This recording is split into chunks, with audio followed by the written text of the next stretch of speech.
Trop de choses se disent autour du monde de nos gens qui tiennent le micro dans nos communautés. Beaucoup de choses se disent. Oui, celui-ci chante, celui-ci ne chante pas bien, celui-ci quand il chante, j'aime bien. Et très souvent, ce type de personnes, on les appelle soit le groupe musical, ou l'équipe de louange, ou la chorale, ou même le chantre. Mais en vérité, est-ce que ces personnes sont des chantres? C'est quoi un véritable chantre en fait? Est-ce qu'il suffit de chanter dans une église pour être un chantre? Aujourd'hui, c'est de ça que nous allons parler. Tu sais, quand tu joues avec quelque chose que tu ne maîtrises pas, mais c'est normal, tu dois t'attendre à des représailles, tu dois t'attendre à des conséquences. Et c'est ce qui se passe aujourd'hui dans le monde musical chrétien, qu'on voit autour de nous.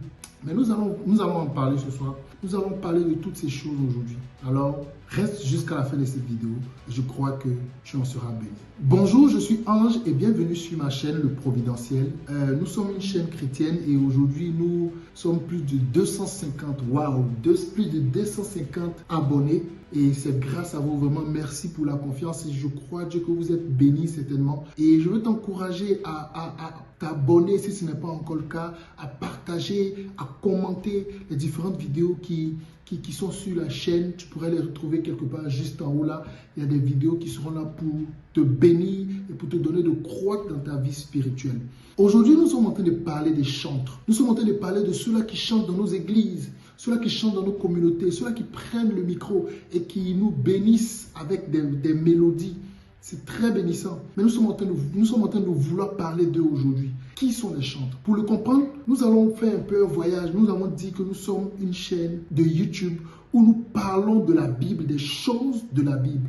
Donc quand tu lis ta Bible, tu sais en réalité que le mot chantre vient d'une personne, la personne de David. C'est David qui nous a démontré, qui nous a montré cela qu'est un chantre. C'est lui qui a instauré l'expression chantre dans la Bible.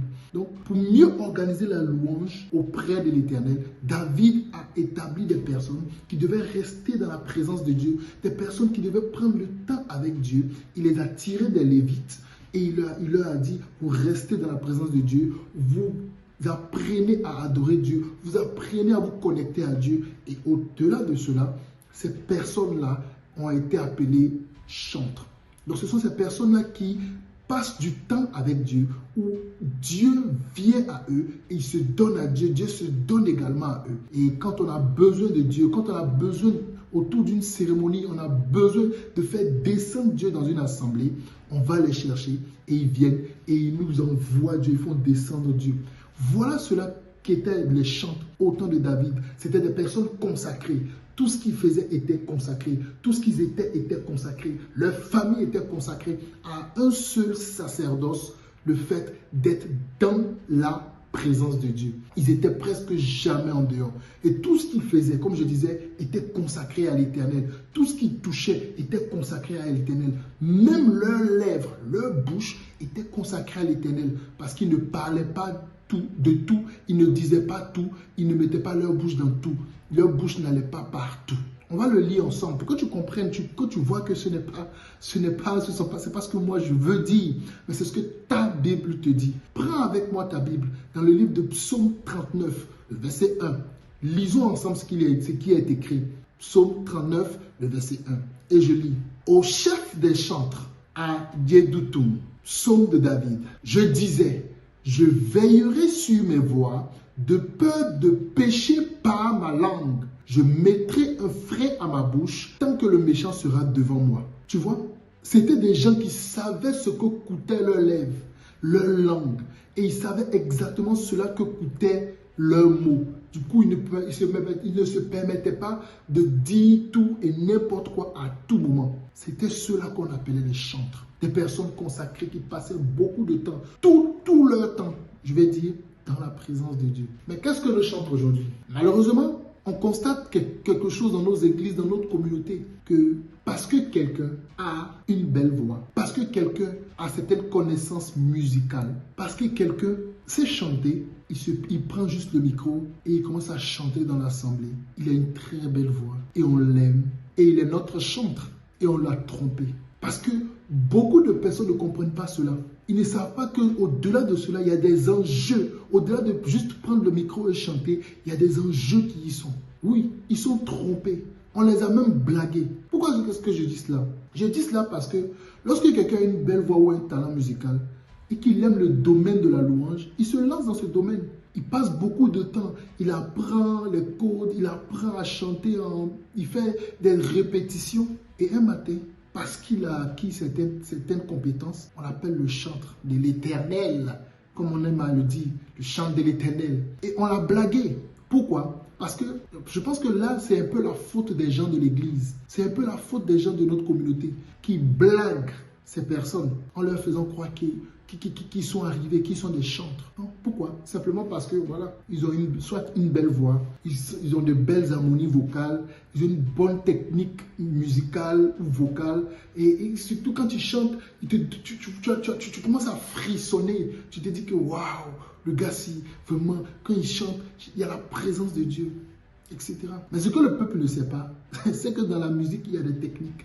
Il y a des notes, il y a des harmonies, il y a des accords même qui peuvent faciliter les sensations sans toutefois que ce soit la présence de Dieu. Oui, il y a des accords, il y a des manières de jouer pour faciliter les sensations. Et c'est ça le problème de plusieurs, parce que plusieurs sont dans le sensationnel. Oui, ils sont dans le sensationnel, ils aiment frissonner. Et quand tu chantes et qu'ils frissonnent, ils se disent que waouh, celui-là c'est un chantre. Lol, laisse-moi rire. Mais qu'est-ce que n'est pas un chantre alors? Avant de parler de ce que n'est pas un chantre, je vais te raconter une petite histoire. Mais avant de te raconter l'histoire, je veux t'encourager à t'abonner. Si ce n'est pas encore le cas, juste mets un pouce, juste partage, commente et partage la vidéo à quelqu'un. Invite un ami, quelqu'un qui est dans le domaine. Parce que c'est très important ce que je suis en train de partager. Et je sais de quoi je parle. Je sais de quoi je parle. Je pense que par la grâce de Dieu, le Seigneur nous faisant grâce, tu auras l'occasion de t'en apercevoir sur cette chaîne. Je sais très bien de quoi je parle. Qu'est-ce qu'un chant? Qu'est-ce que n'est pas un chant? Ce que n'est pas un chant. Je vais te raconter une histoire. L'histoire vient de Benny Hinn. Je pense que plus ou moins tout le monde connaît Benny Hinn. Dans un de ses livres qu'on appelle Bonjour Saint-Esprit. Il a raconté une histoire. Ils disent qu'il était à une conférence et lors de cette conférence, l'orateur de ce jour, avant de commencer à prêcher, avant de prendre la parole pour prêcher, il a un de ces gars qui doit chanter, qui chante pour donner une meilleure atmosphère, pour une atmosphère conviviale pour qu'il puisse prêcher. Donc, on va dire, en gris, c'est son chantre. Donc, le gars, il a pris le micro, il a commencé à chanter une belle voix. Vous savez, il y a des hymnes qu'on chante un peu dans les recueils de chants. Donc, il a chanté ce chant. Et il a chanté. Vraiment, l'atmosphère était bien. Les gens étaient contents. Quand il a fini de chanter, les gens ont applaudi. Oui, vraiment, le gars, il a la technique, il a la voix, vrai ténor. Tout le monde était content. Mais juste avant que l'orateur ne prenne la parole, il y avait une mémé. Vraiment une mémé dans la salle qui s'est levée. Comme le gars a chanté, elle a aimé, elle aime le chant. Je pense que ça devait certainement être son chant préféré. Elle s'est levée, elle a commencé à chanter le même chant avec sa voix de mémé. Elle a chanté le chant, elle a chanté le chant, elle a chanté le chant. Quand elle a fini de chanter le chant, elle ouvre les yeux. Pratiquement tout le monde dans la salle était prosterné. Les gens ne pouvaient pas se tenir sur les jambes. C'est Benny Hinn qui le dit. Elle a chanté avec sa voix de mémé. J'insiste dessus, avec sa voix de mémé. Et qu'est-ce qu'on peut retenir d'une telle histoire? Ce qu'on peut retenir d'une telle histoire, c'est que, si tu comprends bien, être chantre, ce n'est pas une histoire de voix. Ce n'est pas une histoire de capacité vocale. Non. Tu peux bien chanter et tu n'es pas un chantre. Tu peux très bien chanter. Les gens vont frissonner. Les gens auront l'impression qu'il y a la présence de Dieu. Que ce n'est peut-être pas la présence de Dieu. C'est peut-être tes harmonies vocales ou les harmonies qui sont jouées dans ton chant. Parce qu'il y a des accords mélancoliques qu'on peut jouer pour créer de la mélancolie dans la personne qui écoute. Ça peut être ça. Le chantre, c'est quelqu'un qui passe du temps avec Dieu plutôt que l'homme. Quelqu'un qui préfère la présence de Dieu par rapport aux hommes.